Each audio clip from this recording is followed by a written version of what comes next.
You've written this book called All We Say, which is a book essentially of speeches, but it's a bit more about than that. And we're going to get to that as well. But really crucially as well, you're a podcaster. I'm a podcaster. And that really matters, doesn't it? Because you're still trying to make the case for the broad left in American life. Yeah, no, I it's interesting because I write books, I write for the New York Times, but the podcast, Pod Save the World, all these different things I'm doing in this era that we live in are all fundamentally interconnected, because it's basically just about trying to kind of hold the line in very dark times, trying to create a kind of space that is a bit of a community for people to share ideas on the center to the left about foreign policy and politics, and also be trying to imagine what's on the other side of all of this, and so you kind of have to show up everywhere, as you know, in politics and writing and podcasting, and that's what I've been doing. Which is one of the things the Democrats didn't do. They got wrong, really, in the run-up to Donald Trump's second term, isn't it?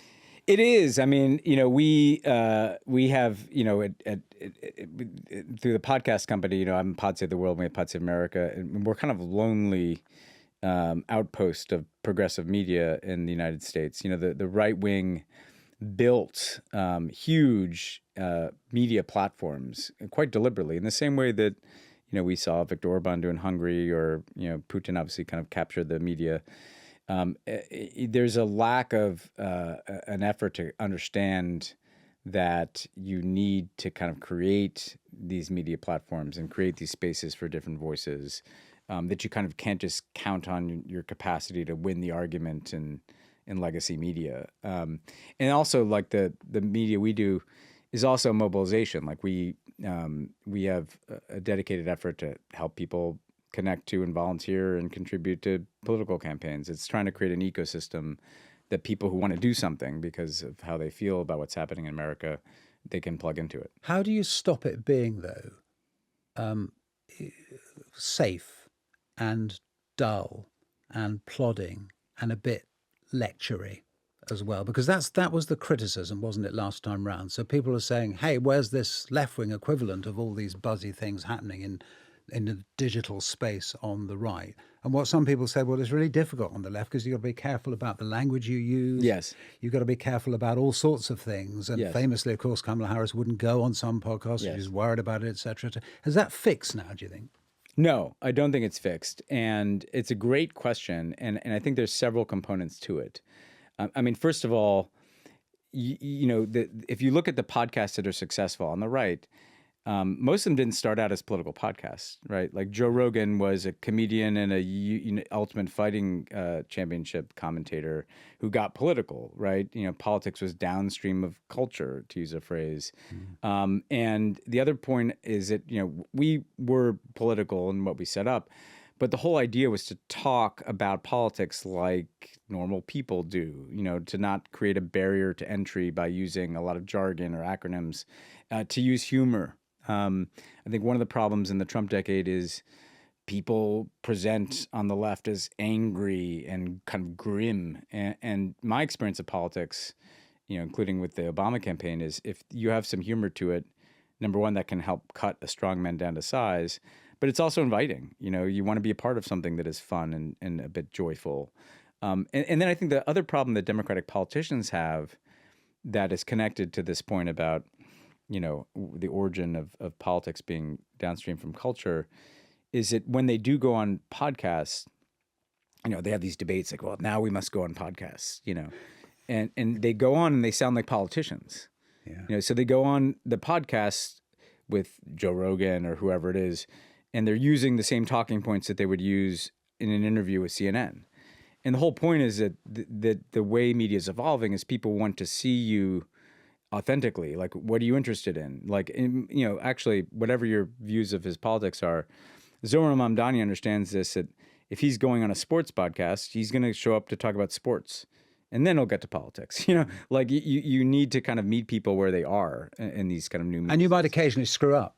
Again, you saw that with Mandani, which is didn't fine. You? Before he was elected mayor of New York, he went on a podcast. I can't remember the exact circumstances, but I remember people saying, oh, he shouldn't have gone on there because he said something. I think it was possibly about Israel. He's gone too far. He said this, he said that. Actually, That's not the modern way, is it? That's not the modern politics. No, and I think people give you a lot of space to screw up. They prefer to feel like you're an authentic person. I mean, I'll be critical of my own party here. You know, like a Chuck Schumer just presents as a politician, and he may not make a mistake, but he also won't connect because of that. You know, I mean, actually, it's funny working on this book about speeches, like thinking about the communications of recent Democratic politicians. You know, Joe Biden and Kamala Harris both use this line, you know, constantly that they're here to build an economy from the bottom up to the middle out. You know, well, what does that mean? You know, like that doesn't connect with people. I mean, people want to know who the person is, and you have to be willing to say something wrong, or you have to be willing to have an opinion that people might like vigorously disagree with, but at least they know that you stand for something, even if it's something that they disagree with you about. I mean, Mamdani on Israel was interesting to me is that even if you agreed with him or disagreed, the fact that he was willing to take all the grief he took was like, well, maybe this guy will actually fight to lower my prices, you know, because he's willing to be criticized about things. And in a way, Trump is the ultimate model of that. I mean, I don't like any of the things that, just about any of the things that he was trying to do, but because he was willing to say things that seemed out of bounds, I think it made people think, well, maybe he's different, you know. What does that tell us then about the choices that the party has to make running up to 2028? You know, I think, first of all, we're already seeing it a bit in 2026 in that there are these politicians that Democrats keep waiting, you know, the more established Democrats, I think, keep waiting for them to implode, like a Graham Plattner in Maine or an Abdullah Sayed. We've done a whole podcast episode on Graham Plattner. Fascinating. And you know what? Like, gravity is not pulling him down, like, because people feel like, well, we know who this guy is, and we think he's authentic, and so maybe we think he'll actually do things that the other We should say, for anyone who didn't hear our podcast episode, number one, is still available. You can go back and listen to it. Number two, he's got the nomination as the Democratic nominee to be the Senate candidate in Maine. It's a Senate seat the Democrats are desperate to win this time round, and they've picked, what is he? He's an oyster farmer. He's a former soldier and Marine. He's rough and tough. That's the kind of positive side of it, but he's also got quite a background or all sorts of misogynist stuff online, etc., etc. So it's a risk. It was always going to be a risk. And I'm not saying that's the ideal, but I think that, again, people want someone who doesn't present like other politicians. They want the Democratic Party to show that it gets that people believe it became out of touch. It became too complacent. It became too committed to kind of defending established ways of doing things at a time when people don't like that. It certainly became resistant to generational change. So when I looked at 2028, I think who is, first of all, I feel adamantly that it needs to be a younger person, you know, that it needs to be someone who can communicate in the kind of spaces that we're talking about, and that it needs to be someone who doesn't in any way suggest that they want to kind of go back to some way of doing things before Trump, but is rather telling a story about how we can do things differently. You see, and again, I'm not picking any one person, but to take one example, John Ossoff, the senator from Georgia. Who we've also talked a bit about on Americast. So, he's, I think going to win re-election, but I wouldn't be surprised if there's more and more talk about him running for president because, he's telling a different story. He's connecting dots for people. Democrats have had all these, debates about, do we talk about democracy or do we talk about kitchen table issues, Well, Ossoff blows apart that, dichotomy. He's like, this is the same thing. If you have an oligarchy and a corrupt system that only serves a few people, well, that's the reason why you can't afford your health care. Like he tells one story about what's happening in the country that explains both why things aren't getting better on things like cost of living, but also makes you believe that we can make them better if we make certain changes to how government itself works. It's not showing up with a 10-point policy plan. And if you look at an Alexandria Ocasio-Cortez, I think who'd have an uphill battle to be president. So she is the left-wing congresswoman, progressive left congresswoman. People aren't quite sure whether she's going to stand or not. Are you convinced she will? I'm not sure she will either. I think she'll test the waters and see if her message can travel beyond New York City. But I think what people should take from her, no matter what, is there's a joyful and fearless nature to what she does. And these things are really important. Fearlessness is important because kind of what Trump depends upon is the idea that, things can't change. They're just, this is the way they are. And there are all these kind of powerful forces and all this money that will crush people that try to move things in a different direction. She doesn't look afraid of those things. I mean, a guy who can't run is the Pope. But he got this when Trump attacked the Pope. I thought the most interesting thing is when he went out the next day, he said, "I'm not afraid of this administration." And that's something that was clearly lost on all these law firms and universities and media companies that have kind of folded in front of Trump. But the other thing I like about AOC is she is joyful. Like, it looks fun. Like, you want to, she has a smile on her face. And I think Democratic politics the last decade has been very grim, kind of very angry. And frankly, that doesn't attract people. There's also an anger, isn't there, though, in the broader left? You think of Luigi Mangione, who's accused of that terrible murder in New York of an insurance boss, and this kind of sense among a lot of people on the left who sort of say, oh, well, he deserved what was coming to him, et cetera, and all the unpleasant things said about Charlie Kirk when he was assassinated. Yeah. And indeed people on the left who don't believe or pretend not to believe that there was a genuine assassination attempt, at least once against Donald Trump. That there's a kind of nastiness there. That how big a risk is it that the left becomes as nasty as much of the right has been in the recent past? There's a risk, but I think that's the trap that the right is setting. Like, that's what they want. You know, they and frankly, actually, oftentimes they're the ones elevating that content, right? Like, Republican politicians and media personalities are quite good at finding kind of the angriest, craziest thing that people are saying on the left and responding to it to make it a conflict. And frankly, that's not a place where the left wins, in my view, because I think you need to do two things. Like, one, you need to attract people. Like, I was on the '08 Obama campaign. Some people may remember. That was a lot of fun. Like, people wanted to be a part of it. They wanted to volunteer. They wanted to knock on doors with their friends. You know, they wanted to be part of a cultural movement that was attractive. But the other thing is you have to be able to do, and Barack Obama, you know, far from perfect, but he did this very well, is you need to persuade, and you don't persuade people by lecturing them. You know, Obama didn't show up and say, "You're racist, and you must come out with your hands up and acknowledge it." And acknowledge, you know, white supremacy, and then maybe we can make progress. He would say, this country is so great that we've been able to make progress before. And, you know, here's the whole history of progress throughout America. And join us in this next chapter. And he was a patriotic appeal, you know, and you haven't seen the left. And look, I've been very critical of America. You followed my commentary, particularly on foreign policy. But if you want to bring people along, you have to open a door for them to come in. It's such an important point, that, isn't it? Obama gave the impression, I don't know how real it was, but he gave the impression that he really liked ordinary Americans. So even when he gave that speech that it was greatly lambasted, wasn't he, where he talked about people in small towns hankering after their guns and all the rest of it, and then people seized on that and said, oh, he doesn't like the small towns. Actually, he was able to get past that, wasn't he? Because it did seem as if he liked his fellow Americans, and the risk, and we talk about it quite a lot on the pod now, the risk among some modern Democrats is that they don't really seem to like people who live in West Virginia or South Dakota or somewhere. Yeah, I mean, Obama, it was actually really interesting for this book. I went back and wrote about the race speech he gave in 2008. This is when there were clips of his pastor, Jeremiah Wright, that went viral online. You know, attacking America, saying it's a racist country.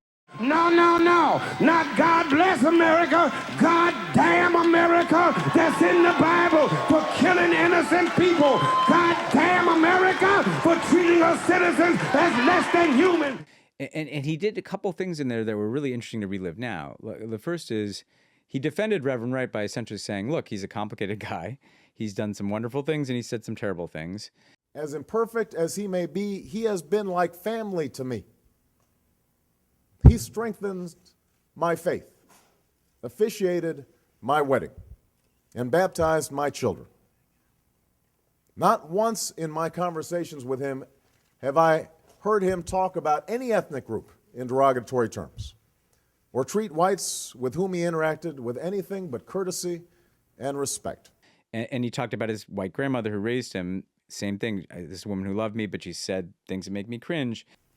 I can no more disown him than I can disown my white grandmother, a woman who helped raise me, a woman who sacrificed again and again for me, a woman who loves me as much as she loves anything in this world, but a woman who once confessed her fear of black men who passed her by on the street, and who on more than one occasion has uttered racial or ethnic stereotypes that made me cringe.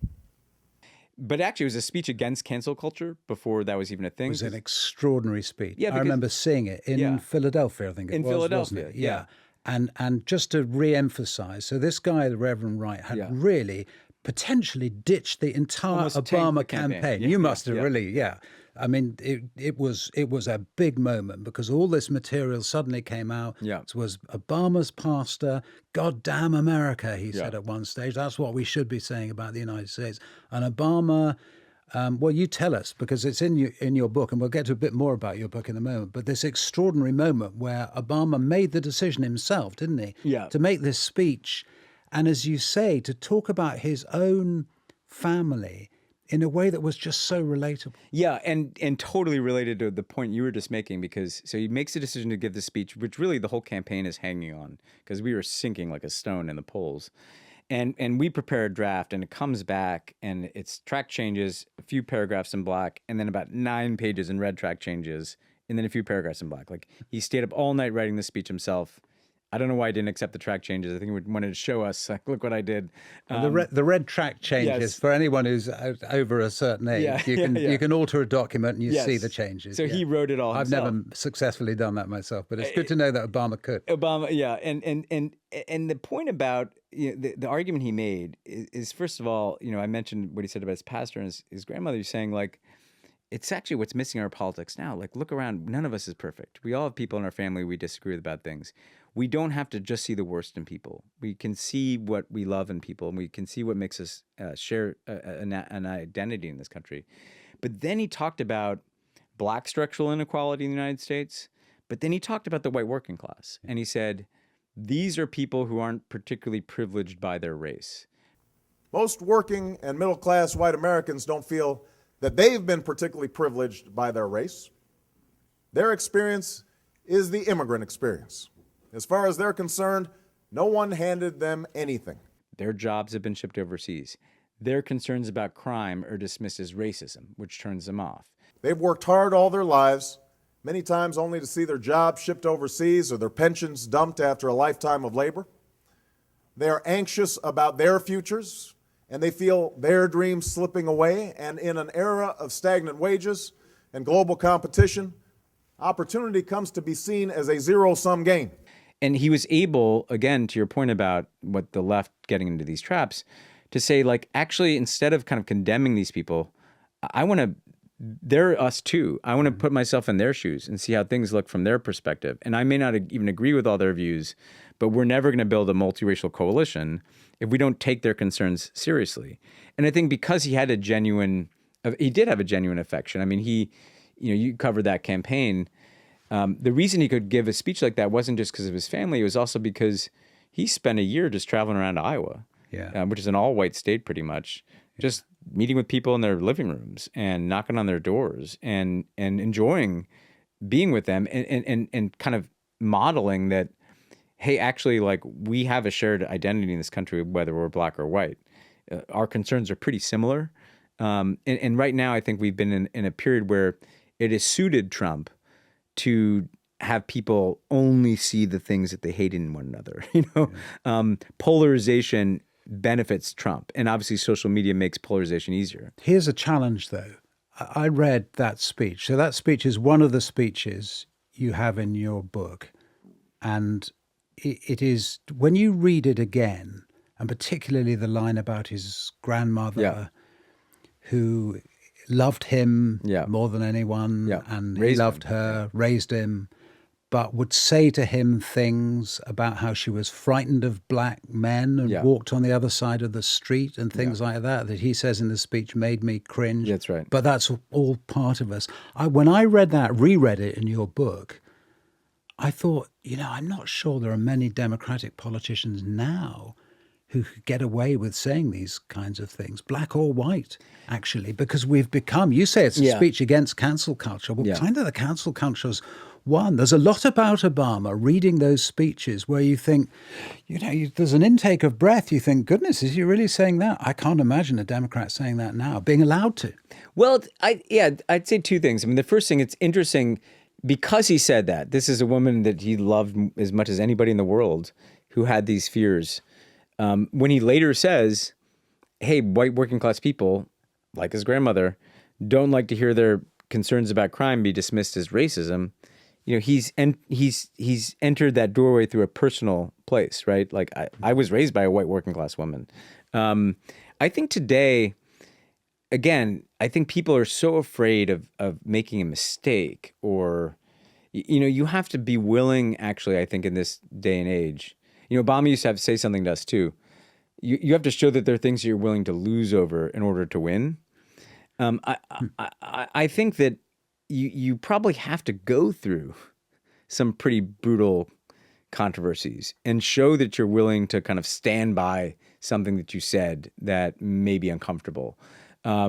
Because if you're not, I think Kamala Harris, fell into this very careful politician and maybe didn't make a huge mistake, but because she was afraid of making a mistake, she also didn't really say anything that connected that much with people either, and so I think you have to be willing to put yourself out there, be personal, be authentic, tell a story about your experience and because I think people today, they don't just want to know, what you want to do. They want to know, like, why do you want to do it? Like, what in your background compels you to want to run for this office? Democrats like to skip ahead to the 10-point plan or, this agenda or that agenda. Actually, I think Americans are more interested in, okay, why do you want to do these things? Why should I trust that you'll do these things, that you understand what I'm going through? And if you're not willing to kind of maybe even step in it or offend people from time to time, go through the controversy, then they just will see you as a typical politician. And that the message we keep getting from American voters is they don't want a typical politician. And that's the thing that comes out from your book. I'm proud to be on the back cover of it because it's not a political book. It's not the Ben Rhodes view of the world. It's a view of America from a set of speeches and your take on those speeches. And I wanted to ask you why you selected the ones you did, because I knew the Obama speech very well, and there's a Trump one there as well, which you remember because it's more recent. But actually, most of the others I'd never really come across at all. It wasn't, in a sense, the obvious ones. I'm thinking of the Ronald Reagan speech. I can think of all sorts of Ronald Reagan speeches, and people of a certain age will remember some of them. But the one you chose was a particular one. Yeah, well, because it's not an anthology. It's not meant to be the greatest speeches. It's meant to tell the story of not just American history, but essentially the arguments Americans have been having about what this country is and what it means to be American from the founding. Benjamin Franklin is the first one. But I wanted different perspectives. We're going to have abolitionist voices. We're going to have famous people like Abraham Lincoln and people you've never heard of, like the suffragette Anna Dickinson, and showing the course of this argument about what the country is. So the Reagan speech I chose is the one in which he coined the phrase evil empire to talk about the Soviet Union. Yeah, and I suppose that's the point. It's a wider speech. It's interesting to see the wider speech. Well, so this is what I found so fascinating about Justin is it's not his greatest. I love the D-Day one about the boys of Pondahook, for instance, or the Challenger disaster. But what's so fascinating to me about that is that it's famous for him calling the Soviet Union evil empire, but most of the speech is not about foreign policy at all. It's a speech to Christian evangelicals, the National Association of Christian Evangelicals. And he talks a lot about the centrality of Christian faith to American identity. And he kind of goes through what would be seen as kind of a pretty right-wing social agenda, like banning abortion and prayer in school, but in a much folksier and genial way than we would hear today. But he's talking about how America is a nation founded in Christian faith. And that's one of the things that makes us exceptional as Americans. From his perspective, I probably wouldn't share his perspective entirely on this. But then when he gets to the Soviet Union, the contrast he's drawing is not one between capitalism and communism. It's that we are people that believe in God, and they're people who believe in the rule of man. And the reason they're an evil empire is because they don't believe in anything higher than the rule of the state. During my first press conference as president, in answer to a direct question, I pointed out that as good Marxist-Leninists, the Soviet leaders have openly and publicly declared that the only morality they recognize is that which will further their cause, which is world revolution. I think I should point out I was only quoting Lenin, their guiding spirit, who said in 1920 that they repudiate all morality that proceeds from supernatural ideas, that's their name for religion, or ideas that are outside class conceptions. Morality is entirely subordinate to the interests of class war, and everything is moral that is necessary for the annihilation of the old exploiting social order and for uniting the proletariat. And actually, he works in a quite clever way, kind of secular bureaucrats in America too. You know, I don't think Reagan would have liked Doge, but it kind of foreshadows in some way this kind of Republican, almost fear of the administrative state.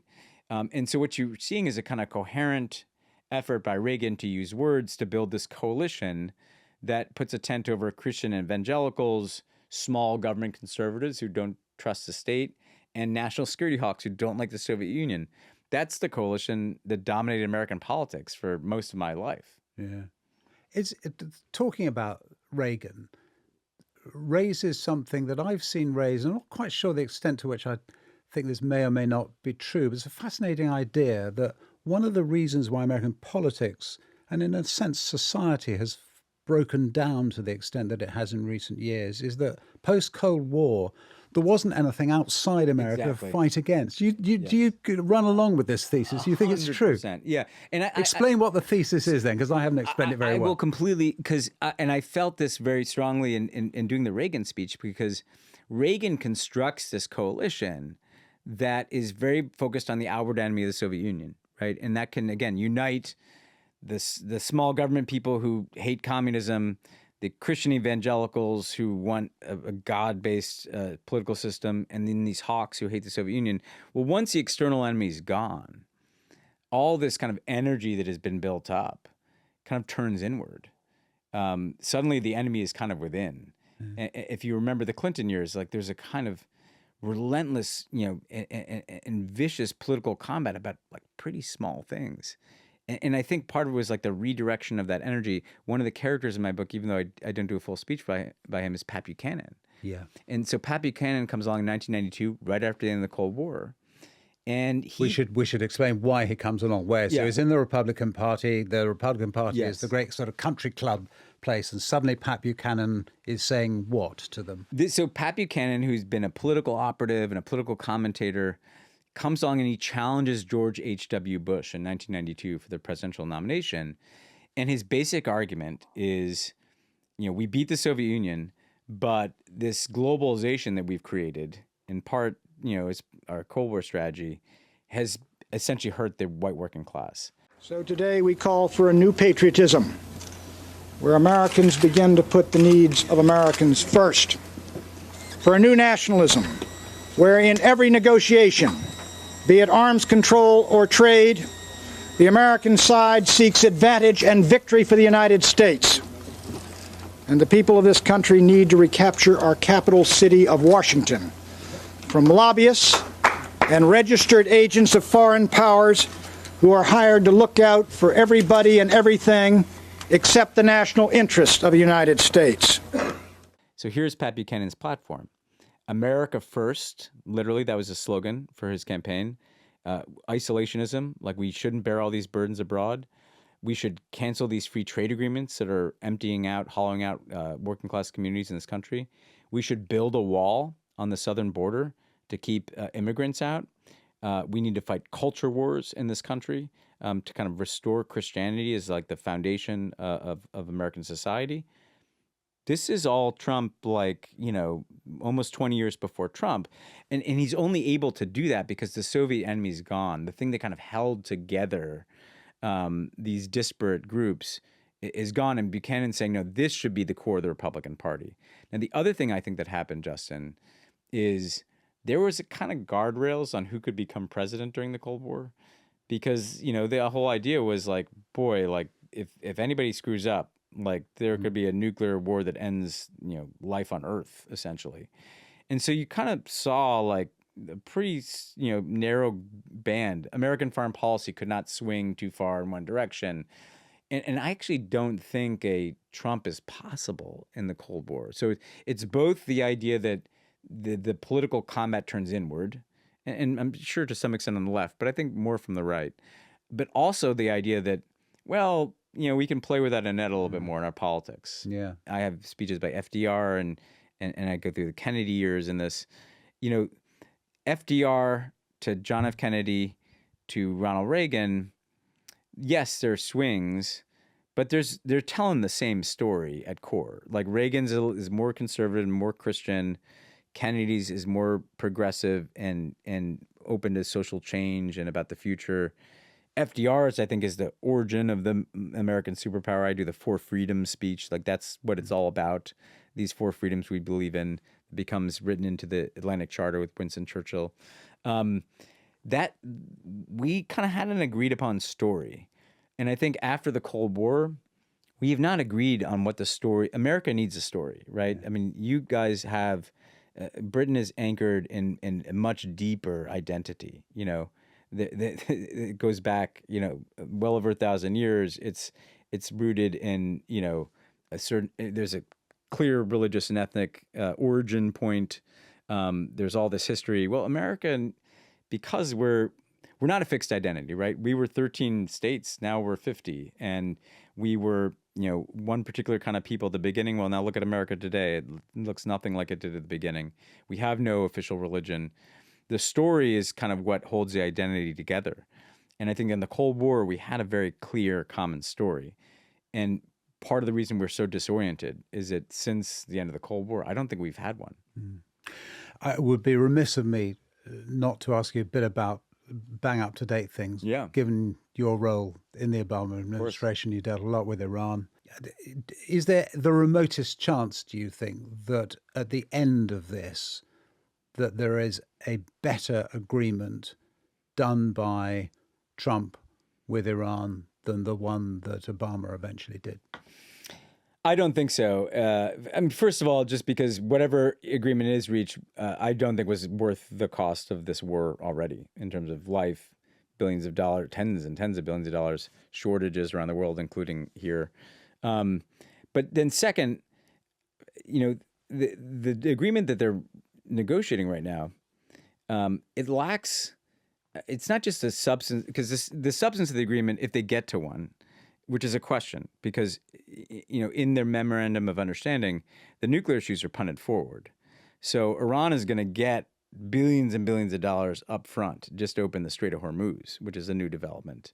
Even if they get to nuclear restrictions, they're not eliminating that program. They've acknowledged that. They're not bringing in ballistic missiles and support for proxy groups, which they wanted. That's off the table now. So essentially, they're trying to get to a point where there's some restrictions on the nuclear program and some inspections, and they ship the stockpile out.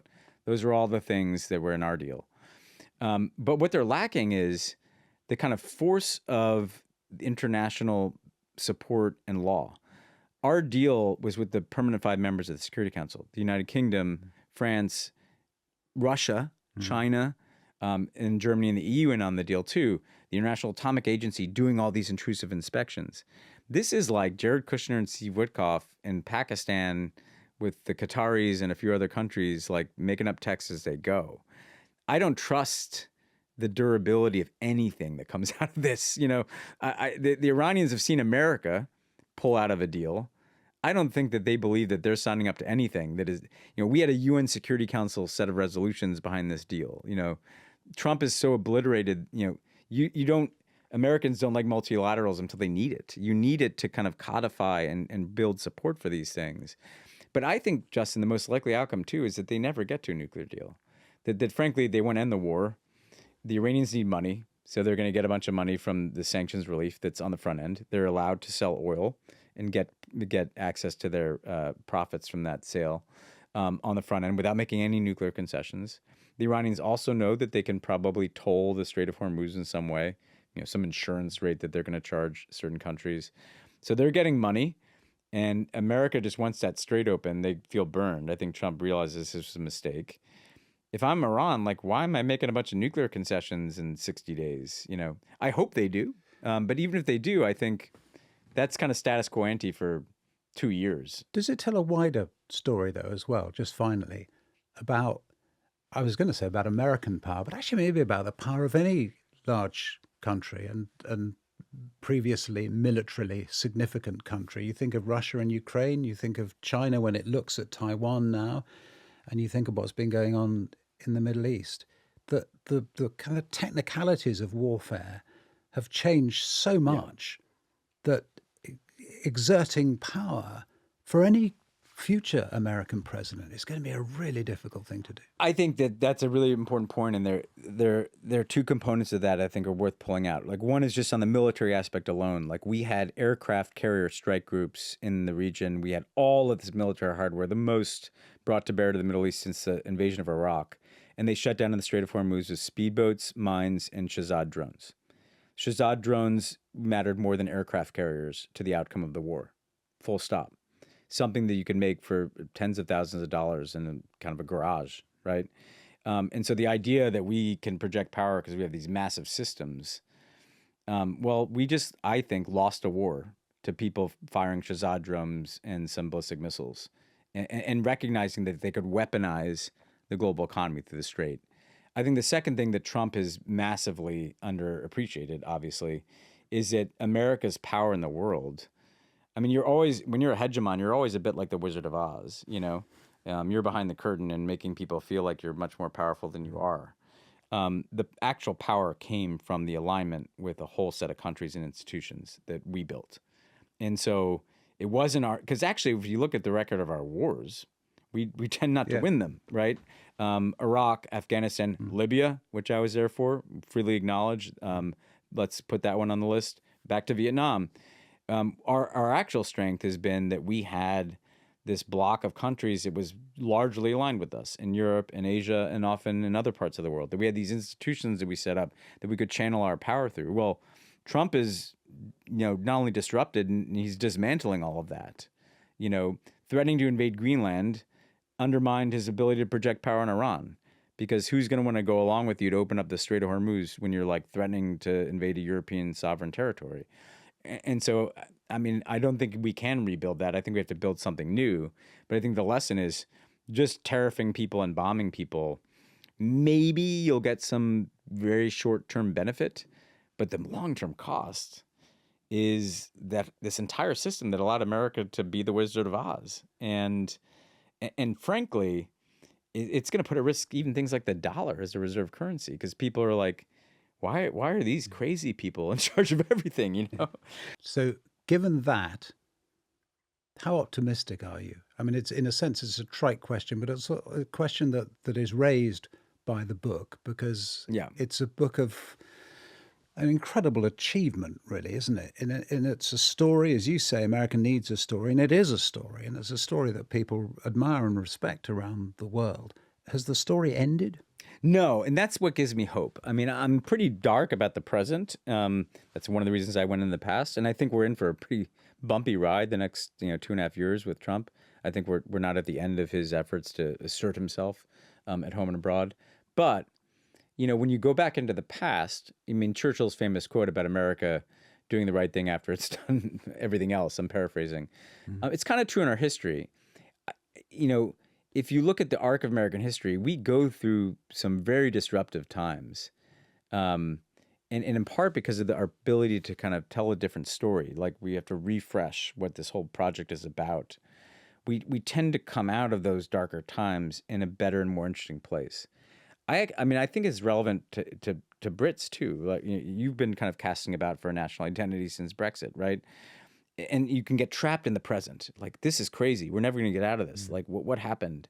Well, when you kind of go back and look at the past, you see, okay, well, here's how people worked through this, and here's how people were dealing in this context in this book, like with slavery and with the Gilded Age and rampant inequality and corruption, and with segregation and all these ills, and they're never permanent, and so I think we have to sometimes like get out of the present, learn from the better aspects of our past, and then kind of look beyond. One of the things that can be very empowering, I've been trying to tell Americans this in traveling around the last month, allow yourself to imagine beyond this. Like, we're so trapped in Trump's reality that like we have a hard time thinking beyond tomorrow, never mind the next election. Like, where would you actually like to go? You know, because a lot of effort is being made to make you think that this can never change. Like, the money will never leave politics. Like, the gerrymandering of congressional districts that's carving them up for partisan purposes, they'll never change. The inequality is here to stay. You'll never regulate artificial intelligence. Well, no, it's a democracy, and Americans have done harder things than that. But I think we have to, again, look beyond, like, kind of to the horizon here. Trump wants us just looking at it like his, literally looking into his reflecting pool. You know, we need to look past that. Ben Rhodes, that's a brilliant moment of which to end. Thank you so much for talking to us. Thanks.